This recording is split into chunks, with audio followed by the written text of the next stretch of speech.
நடிகர் விஜயகாந்த் மறைவுக்கு திரைப்பிரபலங்கள் அளித்த பேட்டியையும் இப்போது பார்க்கலாம். பல லட்சம் பேர் அவருடைய ரசிகர்கள், தொண்டர்கள் எந்த மனநிலையில்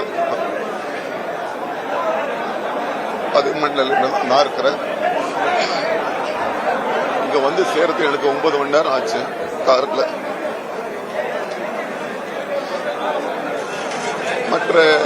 மற்ற எல்லாருக்கும் இருக்கிற பந்தம் வேற.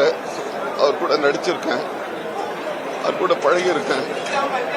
ஆனா இன்னைக்கு என்ன வந்து நடிகர் சங்க தலைவர் அப்படின்ற ஒரு அடையாளம் இருக்குன்னா அது வந்து மொத்தமா விஜயகாந்த் சாருக்கு தான் போய் சேரும். அவர் மட்டும் இந்த சங்கத்தை மீட்டு கொடுக்கலன்னா நாங்க எல்லாருமே இவ்வளவு ஒரு மரியாதையோடு இருந்திருக்க முடியாது.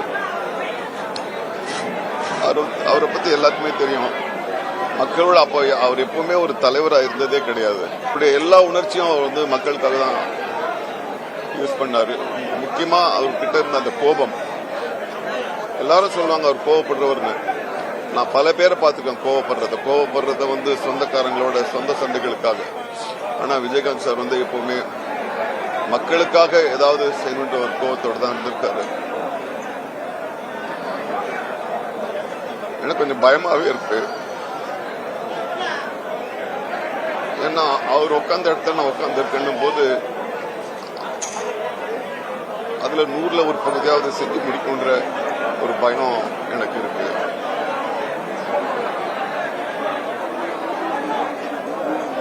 எல்லோருக்கும் என்னுடைய குடும்பத்தாருக்கு, அவங்க தொண்டர்களுக்கு, ரசிகர்களுக்கு என்னுடைய வாழ்ந்த அனுதாபம்.